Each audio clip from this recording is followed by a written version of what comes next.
dessin que j'ai extrait d'ailleurs de la revue. Hop, voilà. Donc, une association de bénévoles qui cherche à mettre un peu de science dans le débat public, donc, 53 ans d'âge, environ 1900 adhérents, un site web, donc je vous invite à aller visiter si vous voulez en savoir plus, parce que je vais être rapide, une revue, environ 4000 abonnés, une revue qu'on retrouve dans à peu près un quart ou un cinquième des kiosques. Donc vous avez deux exemples de revues, j'en ai mis quelques-unes à la vente, et donc celui que vous voyez ici n'est plus à la vente puisqu'ils se sont arrachés, hein, le numéro spécial complotisme, étonnant, et une chaîne YouTube, donc vous avez des vidéos, un nombre conséquent maintenant de vidéos, d'autant plus que la FIS a fait ces mois depuis plus de 6 mois maintenant, où il y a un ensemble de webinaires qui sont accessibles spécialement aux adhérents, mais qu'on peut voir aussi maintenant avec un délai sur la chaîne. Qu'est-ce que je vais dire? Voilà. Bon, ça c'est le numéro spécial complotiste, c'était juste pour dire, pour ne pas oublier de dire qu'il y avait une contribution intéressante de Thierry Ripoll. Donc si vous voulez approfondir ce qu'il a dit ce matin, il y en a une partie dans ce numéro. Et puis donc il y a des comités locaux, donc voilà, des comités locaux, en fait c'est un peu trompeur, il y en a effectivement beaucoup mais qui sont très très récents. Donc le plus ancien maintenant c'est celui qui est situé à Nantes, et puis en deuxième position c'est celui de Marseille, donc il s'appelle AFIS 13, et puis donc il y a plein d'autres comités qui sont plus récents. Voilà, donc là j'ai juste un peu de texte mais je vais être rapide, les autres c'est pas pour lire, ça va être surtout des images. Donc c'est juste pour préciser que comme simple citoyen, je suis un citoyen comme tout le monde, donc j'ai apprécié avec une certaine distance, j'apprécie ce que je ne suis pas dans les réseaux sociaux, ce qui est peut-être un bien ou un mal, ça dépend comment on voit les choses. Et donc, mais en tout cas, j'ai apprécié la variété des informations qui ont été exposées à nous tous. Et moi, je vais parler en tant que chercheur. Hein. Je ne suis pas spécialiste du domaine, je ne suis pas spécialiste de la Covid-19. Voilà. Par contre, je peux être sensible en tant que scientifique au décalage qui a existé entre toutes les informations scientifiques qui ont circulé, qui sont complexes, incomplètes, on a l'habitude de ça, nous autres scientifiques, et qui sont dans un contexte tout à fait particulier d'attente d'un public en demande, lui par contre, d'où le décalage, de messages simples et définitifs sur un sujet qui est, vous le savez, anxiogène et qui a monopolisé les médias. Donc il y a eu beaucoup d'événements, beaucoup d'attitudes qui ont interpellé, et donc beaucoup de questionnements. Et voilà, donc je vais juste, le temps de cet exposé, proposer quelques réponses qui sont sachant que certaines sont en dehors complètement de mon champ de compétences, je vais les aborder. C'est par exemple la gestion de la pandémie par le gouvernement, par exemple. Donc c'est juste pour donner quelques réflexions et pour donner un aperçu de ce que j'appelle le paysage informationnel, où se sont côtoyés donc des discours scientifiques et des discours pseudo-scientifiques, alors au sens très large, hein, j'inclus la fausse science, la non-science, l'anti-science, tout ce que vous voulez. Voilà. Hop, donc, et je vais commencer par une petite expérience de pensée. Imaginons que je revienne d'un long voyage hors de France, qui a débuté avant la pandémie, pourquoi pas, et que j'ignore tout ce qui s'est passé durant cette absence, et que je tombe voilà, sur cette tribune qui est parue il y a une dizaine de jours. Et voilà, je lis « Stop aux menaces de François et au harcèlement des porteurs de la parole scientifique ». Voilà, je dis, ça m'interpelle évidemment, puisque je suis scientifique, et effectivement c'est un collectif de professionnels de santé, de scientifiques, qui dénonce la violence d'un article paru online dans François, et donc qui faisait référence en les accusant de certains mots, et avec en subliminal, mais à peine, avec une solution un peu radicale, puisqu'il était une évocation de la veuve, donc de la guillotine. Donc effectivement, d'où l'icône en dessous, je peux être assez surpris si je n'ai pas suivi les événements. Et donc les signataires, bon, j'en connais pour la plupart. Je noterai juste qu'il y a Hervé Maisonneuve, qui est spécialiste de l'intégrité scientifique et qui d'ailleurs écrit régulièrement dans Sciences et Pseudosciences. Et puis d'autres collectifs qui défendent la science ou la médecine fondée sur les preuves. Voilà. Et à côté de ça, il y avait un tweet d'un certain Didier Raoult qui recommandait la lecture de ce même article de François. Donc Didier Raoult, un spécialiste reconnu, voilà, et qui, je le découvre puisque j'ai eu 1 an et demi d'absence, qui a une chaîne avec plus de 500 000 abonnés, et avec un sous-titre « Nous avons le droit d'être intelligents ». Donc évidemment, ça pose des questions, puisque je vois que sur ce même article, les points de vue divergent, dans le monde même avec de gens qui sont théoriquement tous plus ou moins scientifiques. Alors, retour en arrière, rapidement, hein, donc, puisque vous avez vécu ces 1 an et demi en France, vous savez que ça a commencé en décembre 2019 en Chine. Voilà la situation le 27 janvier 2020 à gauche, et puis donc à droite vous avez la situation au 4 septembre avec tout plein de chiffres. Bon, il y a beaucoup de chiffres et des chiffres maintenant qui sont devenus impressionnants par leur valeur absolue. Et puis le 11 mars, j'ai mis le 11 mars parce que c'est le moment où l'épidémie est passée au statut de pandémie selon les critères définis par l'OMS. Et si on parle de l'OMS, justement, laissons parler Tedros Adhanom Ghebreyesus, qui est le directeur général de l'OMS, qui a décrété, avant même qu'on parle de pandémie, qu'on combattait certes une épidémie, mais également une infodémie. Alors ce terme est apparu spécialement, a été médiatisé spécialement à cette occasion. Il faut dire juste, que précise qu'il avait déjà été employé dans le passé lors de l'épidémie d'un autre coronavirus, le premier, le SARS-CoV-1. Voilà, et que ce terme, qui est un mot valise, hein, qui fusionne donc information et épidémie, désigne que le fait qu'on se propage de façon très rapide et très large un mélange d'informations dont certaines sont exactes et d'autres sont inexactes. Et j'ai essayé de vous convaincre que les secondes ont un avantage sur les premières. Voilà, donc la première avantage, ça a été évoqué un peu ce matin, si on peut considérer les fausses informations comme des agents pathogènes, hein, elles se propagent via des canaux qui sont d'autres canaux, qui sont des canaux virtuels, mais et en fait à plus grande échelle et plus rapidement que les informations exactes, et ça a été mesuré. Il y a une étude qui a fait date, qui est parue en 2018 dans la revue Science, et ça a été juste résumé par le titre de Télérama: une fake news se répand 6 fois plus vite qu'une vraie nouvelle. Et donc ça c'était en étudiant la sphère Twitter. Et donc voilà, donc ça a été quantifié, mesuré. Bon, ça c'est qu'une étude, mais il y a d'autres études qui ont pu confirmer. Le 6 fois, il ne faut pas le prendre au pied de la lettre, ça va beaucoup plus vite. Et donc pourquoi plus un avantage aux fausses nouvelles? C'est notamment on arrive à l'appel à des ressorts qui sont des ressorts communs à l'émotion, qui sont la peur, le dégoût, la surprise, des choses qui sont assez idéales pour capter l'attention des internautes ou des fréquenteurs de réseaux sociaux. Et effectivement, comme l'a dit Gérald Bronner, mais il n'est pas le seul à le dire, hein, la peur, c'est un excellent produit sur le marché de l'information. Voilà, ça donne une garantie qu'on va être plus easy. Là, j'ai du piratage. Alors, deuxième aspect, et ça a été évoqué aussi, sans la citer, la loi de Brandolini. Alors la loi, c'est une loi, attention, parce que c'est plus un aphorisme, un proverbe, hein. Là aussi, il ne faut pas prendre ça c'est pas quantifié plus que ça. Ça s'appelle aussi le principe d'asymétrie des idioties, le principe d'asymétrie du baratin. En bref, ça veut dire que la quantité d'énergie qui est nécessaire pour réfuter une idiotie ou une fausse nouvelle est supérieure, alors d'un ordre de grandeur, ça ne vous parle pas, mais beaucoup supérieure à celle qu'il faut pour injecter une idiotie, l'injecter dans le réseau cognitif. Donc voilà, rétablir la vérité, c'est particulièrement long et coûteux. Bon, j'ai mis entre parenthèses la fameuse affaire Wakefield, rappel très rapidement, c'était cet article dans le Lancet qui a associé le vaccin contre la rougeole, au rayon rubéole, à l'autisme. Et donc, malgré le fait que cet article a été rétracté, donc là, on a été rétracté en 2010, et en 2021, vous avez toujours des gens qui se réfèrent à cet article. Donc, vous voyez que c'est difficile. Donc, il y a un avantage important de la désinformation sur la vérité via cette loi, enfin ce principe. Et puis, dernière chose, un peu actuelle, puisque ça fait référence à un reportage qui a été diffusé très récemment sur France 2, dans Complément d'enquête, le fait que la diffusion de fausses informations est rémunératrice. Donc c'est pas gratuit, il y en a qui gagnent de l'argent, et notamment, mais pas uniquement, grâce à la publicité en ligne qui alimente les sites qui diffusent les fausses informations.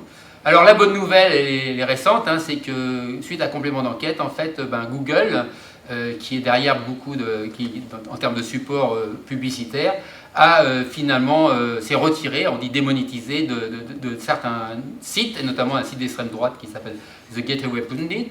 Et voilà, donc il y a eu quand même... ça fait plaisir parce que des fois l'investigation journalistique arrive à faire bouger les choses. Et je sais aussi, j'ai cru comprendre que François aussi avait subi le même sort. Ça ne va pas empêcher François de prospérer, mais voilà, c'est toujours ça de fait.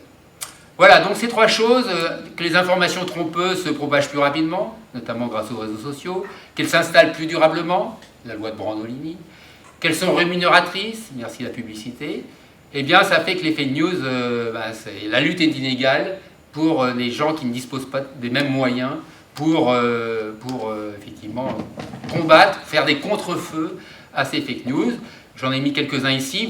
Maintenant, vous savez que tous les grands organes de presse ont leur service de fact-checking. J'ai d'ailleurs ma fille qui travaille au service Check News. Check News, c'est chez Libé, Décodeur, c'est dans Le Monde.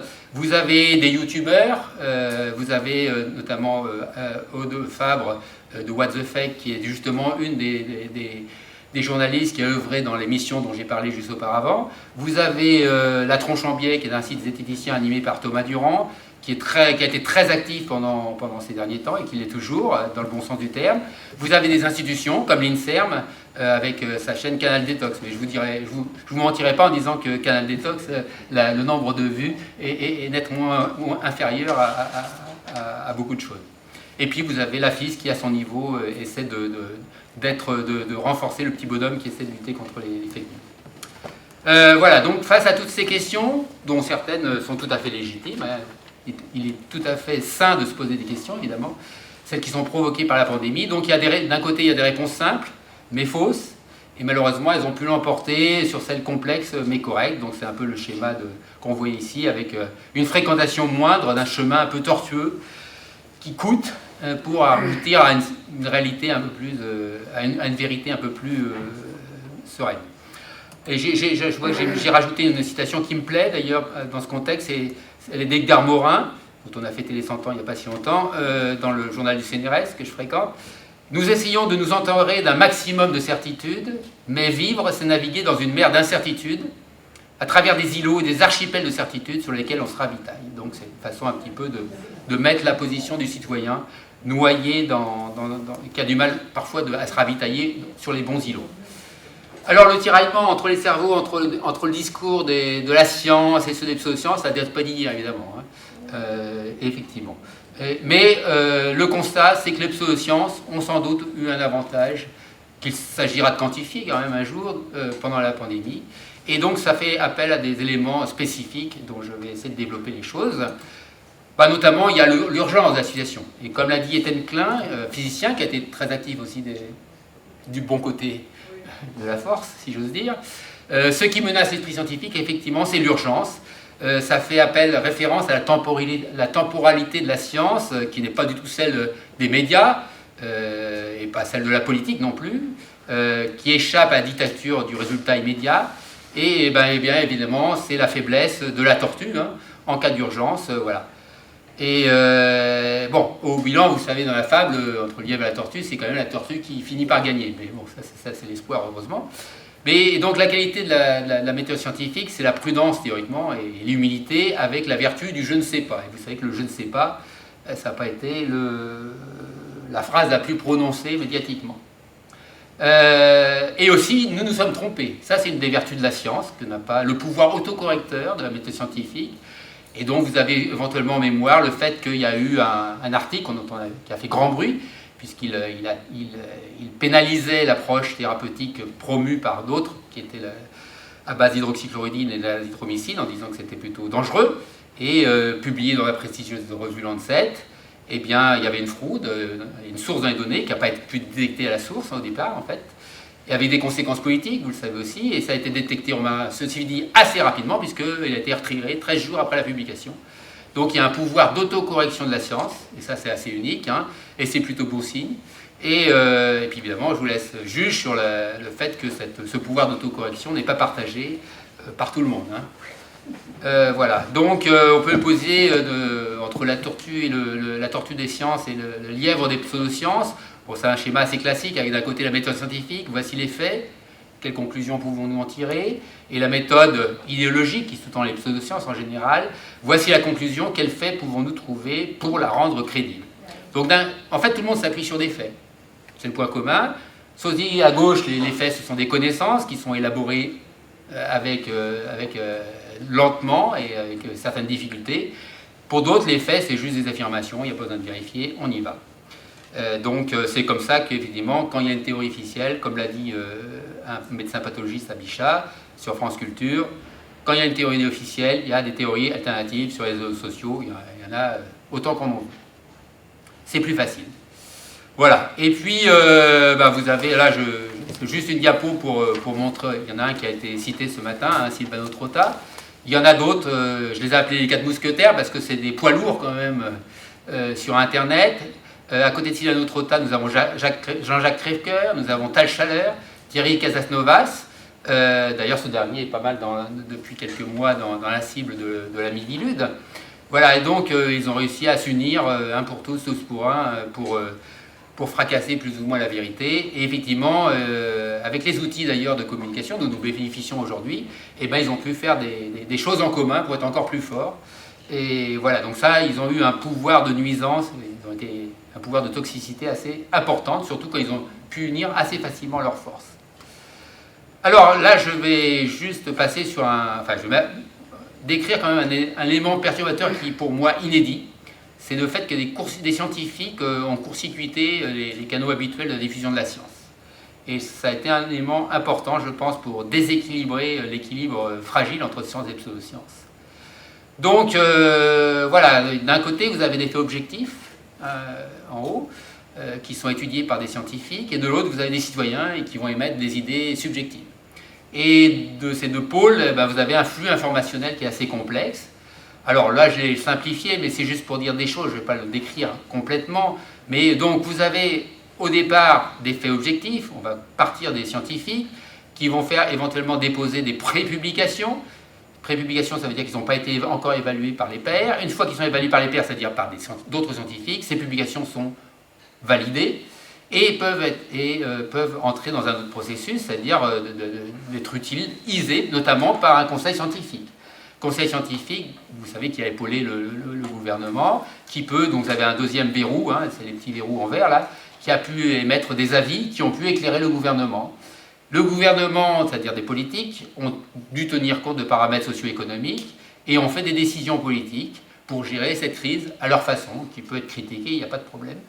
J'ai mis une tête astérix juste pour dire que, ça c'est un peu le mantra de la FIS, c'est que la science dit ce qui est, mais pas ce qui doit être. Donc la science dit ce qui est, donc elle fait l'état des lieux. Par contre, l'usage de ce qui est, qui intègre d'autres paramètres, c'est la politique, et c'est du ressort de la politique, et les scientifiques n'ont rien à faire dans ce territoire. Vous avez un deuxième, les publications ou les prépublications ont pu, évidemment, qui sont en accès libre, donc ont pu être analysées c'est l'autre flèche, par les médias, Internet, les réseaux sociaux, et ça a donné lieu à tout un tas d'informations, parfois objectives, d'autres complètement fausses, fantaisies, des désinformations, et puis vous avez les citoyens, donc avec, on a parlé du système de pensée, un système 1 intuitif, système 2 analytique, c'est ce que j'ai représenté ici très schématiquement. J'ai même rajouté le fait que le stress favorise plutôt le système intuitif. Quand on est face à une interrogation, on est un peu en situation de stress. Et donc de tout ça, on a des idées subjectives. Alors voilà, donc la place normale du scientifique, celui-là vous le reconnaissez, ou alors vous n'étiez pas en France non plus. Voilà, c'est ça sa place naturelle, c'est d'être en amont de ce verrou d'évaluation par les pairs, ou si on est un expert, c'est de participer au conseil scientifique. Et donc Didier Raoult était à la fois dans ces deux positions, au départ en tout cas de la pandémie, et puis il a décidé de quitter assez rapidement, vous pouvez le vérifier dans les comptes rendus du conseil scientifique, on voit son nom apparaître, c'est tout ça, c'est online. Il a disparu des circuits, il a démissionné. Et puis, par contre, il est apparu, comme vous le savez, à un autre endroit, en bas, avec sa chaîne IHU Méditerranée Infection. Voilà, et donc, il a fait du circuit court. Du circuit court, c'est-à-dire directement du producteur au consommateur. Alors là, c'est le responsable d'AMAP qui vous parle. Donc, j'aime bien le circuit court. Et d'ailleurs, quand on fait de la vulgarisation, on fait du circuit court. J'ai rien contre le circuit court, encore une fois. Mais là, le circuit court s'apparente à un court-circuit. C'est-à-dire qu'effectivement, il a donc donné sa parole sans qu'elle soit évaluée par ses pairs. Vous avez pu remarquer qu'il a toujours parlé soit à des journalistes, soit sur sa chaîne, sans contradicteur. Hein, d'accord? Donc ça c'est objectif. Et de fait, il a aussi publié. Donc il a aussi publié, il a été évalué par les pairs sur des articles. Donc il a fait les deux choses. Mais il était un peu sur les deux, à cheval sur les deux. Et vous savez bien que, en tant que citoyen, vous n'avez pas accès aux publications, c'est illisible pour vous. Et ça, on ne peut pas vous en vouloir. Par contre, on est tout à fait perméable à ce qui peut se dire sur la scène de IHU. Voilà, donc, et parler à ses pairs ou aux citoyens, bah, ce n'est pas les mêmes exigences. Vous voyez, et j'en veux juste, je m'attarde juste sur un petit article qui a été publié en 2016, qui soulignait combien était utile de faire des contrôles négatifs quand on en faisait des protocoles d'évaluation de processus thérapeutiques. Et je ne veux pas le relire, mais en fait, il y a la version anglaise et ce que j'ai traduit. Et il est temps de tourner la page des études qui ne contiennent pas de contrôle négatif. Donc c'était vraiment radical là-dessus. Et effectivement, c'est une lettre qu'avait envoyée un éditeur dans une revue tout à fait respectable, Didier Raoult lui-même. Donc ça vous montre que, effectivement, parce que vous savez quand même ce qu'il a dit ensuite, et vous savez comment il a commencé un peu les études où les contrôles négatifs n'ont pas été très présents. Donc voilà, ça veut dire que quand on parle à ses pairs ou citoyens, la même personne n'a pas tout à fait le même discours, et c'est là où c'est ambigu, parce que Didier Raoult se présente comme le meilleur scientifique en France dans le domaine. Il a l'autorité de la blouse blanche, il a toujours sa blouse blanche dans son bureau, même s'il n'est pas vraiment utile, et on sent bien l'usage qu'il en fait, l'usage médiatique qu'il en fait. Et c'est ça juste pour vous dire que la même personne prendra plus de pincettes vis-à-vis, quand il s'agit de publier des choses à l'encontre de ses pairs, des autres scientifiques. Voilà, donc ça a mis les citoyens un peu dans un état de confusion cognitive. Donc j'ai représenté ça humoristiquement avec le dilemme version Capitaine Haddock. Le dilemme des citoyens face à un médicament qu'on présentait comme valable, avec d'un côté l'ange de la raison, attention, il n'y a pas de preuve, c'est vrai, il n'y a pas de preuve scientifique. Allons, c'est un grand spécialiste, mais oui, c'est évident. Donc ça, c'est le diable de l'intuition. Voilà, et donc les citoyens, c'est normal, on peut se mettre à la place du Capitaine Haddock, pas pour le penchant à la bouteille, mais pour effectivement se poser des questions tout à fait légitimes. On peut se mettre à la place des citoyens qui ont été un peu dans cette situation. Et c'est relayé d'ailleurs par un titre sur BFM TV, de l'espoir et des doutes. Voilà, c'était très difficile. Et donc, ce que je veux dire par là, c'est que quand les scientifiques court-circuitent les canaux habituels de la diffusion de la science, de cette façon en tout cas, ça finit par banaliser un peu. D'une certaine façon, ça banalise la parole scientifique. Et ça réduit la science ça favorise à réduire la science à une croyance comme une autre. Et vous avez à gauche ce qu'on appelle la pyramide des preuves, le niveau de preuve scientifique qui va du plus bas des rumeurs, de la sagesse, du témoignage, voilà, et puis on va jusqu'aux méta-analyses. Et bien en fait tout ça se liquéfie et on a une sorte de flaque, effectivement, où tous ces niveaux cognitifs se mélangent, sont interchangeables. Et là, je pense que la façon dont a agi Didier Raoult a participé à la liquéfaction de cet édifice quand même qui structure un peu la pensée scientifique. Et donc, oui, je mets ça parce que j'ai beaucoup aimé cette expression de Arrêt sur image, un tautologue. C'est vrai que voilà, il y a eu une floraison de gens qui sont devenus spécialistes, enfin qui se sont trouvés légitimes pour dire tout et n'importe quoi à propos de la Covid. Et j'en prends juste un, Jean-Dominique Michel, expert autoproclamé, voilà, soutien de Didier Raoult, puisqu'il a parlé sur sa chaîne, vous pouvez écouter son discours, pourquoi pas. Et voilà, donc c'est un anthropologue, il se dit anthropologue médical, mais son diplôme est sujet à caution. Ça, vous pouvez voir l'analyse de la Tronchambier sur ce personnage. Voilà, donc on a eu beaucoup de tautologues, voilà, vous en connaissez tous, donc c'en est un parmi d'autres. Et puis le fait que aussi les citoyens sont devenus experts eux-mêmes, ça c'est intéressant. Et dès le 5 avril 2020, la fameuse enquête du Parisien, à la question, d'après vous, ce protocole à base de chloroquine, on ne parlait pas d'hydroxychloroquine encore à l'époque, est-il un traitement efficace contre le coronavirus? 59% de oui, 20% de non et 21% de non, je ne sais pas. Alors qu'à l'époque, donc il y a 80% qui sont affirmatifs sur une question à laquelle on ne pouvait pas répondre à l'époque. D'accord ? Il n'y avait pas de réponse. À part les affirmations, évidemment. Et donc, vous voyez que ça c'est assez symptomatique du fait que maintenant, tout le monde peut se déclarer finalement expert sur quelque chose qu'il ne comprend absolument pas. Et donc, mon message, c'est qu'il n'y a pas de raison de faire confiance à tel ou tel scientifique. Hein, ça, jamais, en général, il faut être méfiant. Par contre, on peut avoir confiance dans la science en tant que procédure, parce qu'à la fin, ça converge vers un consensus. C'est long, il faut attendre. C'est pas en avril 2020 qu'on a la réponse, c'est quelques mois plus tard. Mais à la fin, on sait ce qui tient ou ce qui ne tient pas. Il faut songer à conclure. Mais je vais conclure. Donc là, bon, alors ça, c'est les politiques qui restent sur le consensus scientifique. Vous les connaissez. Ça a procuré des situations sanitaires un peu dégradées dans certains pays.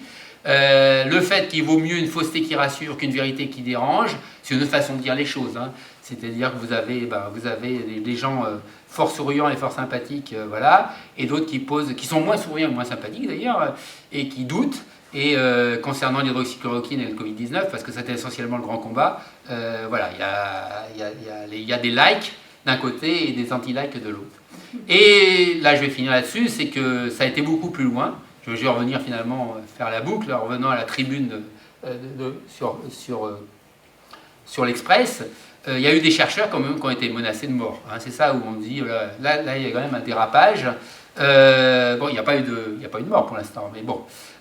Et donc ça, c'est le témoignage de notamment Nathan Pfeffer-Smadjak, qui est infectiologue tout à fait respectable, sauf qu'il est jeune, hein, peut-être, bon, et par rapport à un expert qui est dans la maturité, qui est même à la retraite, voilà, mais qui a dit donc je connais de nombreux médecins qui ne veulent pas prendre de position publique à cause de ce que j'ai vécu. Donc il y a une autocensure. Ce qui est vraiment important, c'est qu'il y a une autocensure de la part de certains spécialistes, qui n'ont pas envie de s'exposer médiatiquement dans un tel paysage. Et là, je fais juste une aparté, parce que là, j'étais franco-français. Je prends l'exemple du Brésil, parce que j'ai lu des témoignages aussi, et il y a vraiment des menaces de mort, parce qu'il y avait ce Marcus Lacerdaille. Il a aussi l'auteur d'une publication qui n'allait pas dans le sens d'un certain Jair Bolsonaro, et il a dû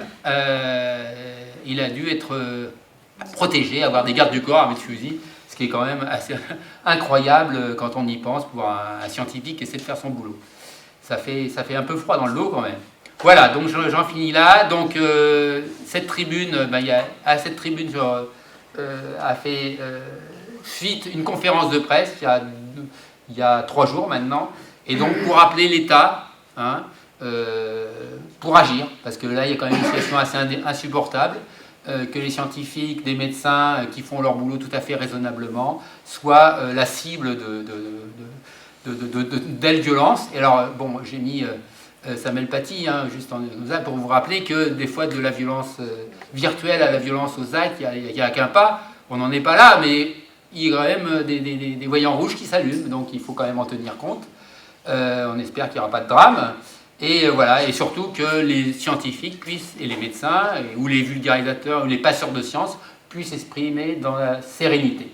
Et donc, il s'agit donc de rétablir, on a parlé de la confiance, hein, et il faut vraiment rétablir la confiance en la science. C'est quelque chose, ça date de 2018, donc c'est vieux cette question. Hein. Voilà, et donc comment la promouvoir, vulgariser les recherches scientifiques, recentrer la communication médiatique autour de la démarche scientifique. C'est pas uniquement de parler des résultats, mais c'est comment on les acquiert, les résultats. Là, je crois que c'est très important. C'est pas le résultat, c'est surtout comment on les acquiert.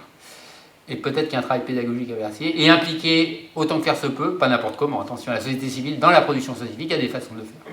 Et je termine, et je conclue, c'est pas moi qui conclue, puisque c'est Henri Poincaré, mathématicien, qui va conclure. Douter de tout ou tout croire sont 2 solutions également commodes, qui l'une ou l'autre nous dispensent de réfléchir. Je vous remercie. Enfin, voilà, Oui, la question, j'aurais vraiment souhaité en fait savoir comment on en arrive justement à cet écart entre justement une pratique dite scientifique au départ et revenir encore et toujours à des dérives, oui. Bon, j'essaie de reformuler pour essayer de comprendre la question, parce que vous parlez de MDR, oui, qui est validé selon vous scientifiquement. Oui. D'accord. Donc c'est pas à ma connaissance, j'ai pas les mêmes compétences. J'ai pas les compétences d'abord sur le MDR. Et à ma connaissance, c'est la. Comment ? On peut dire que non. Voilà, j'ai tendance à penser que non. Donc tout dépend aussi de ce qu'on appelle scientifique, hein, parce que je sais qu'on joue beaucoup sur le terme science-patience. Il suffit qu'il y ait un docteur avec une blouse blanche pour dire que le MDR est prouvé scientifiquement.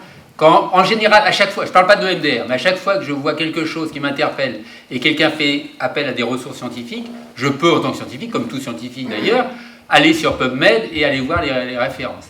Donc je peux me rendre compte qu'éventuellement, dans le meilleur des cas, il y a ce qu'on appelle le cherry picking, c'est-à-dire qu'on a sorti dans un ensemble de publications celles qui allaient dans le sens de l'affirmation.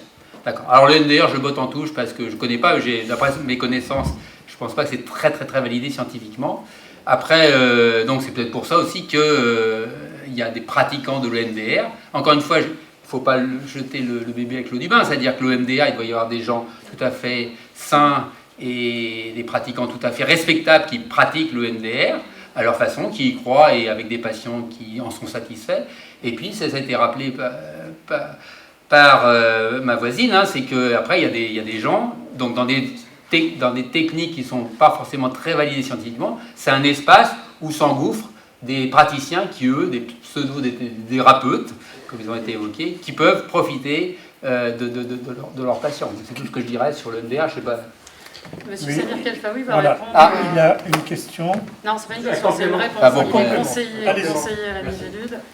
Alors, bonjour à tous et toutes. D'abord, le MDR vient des États-Unis.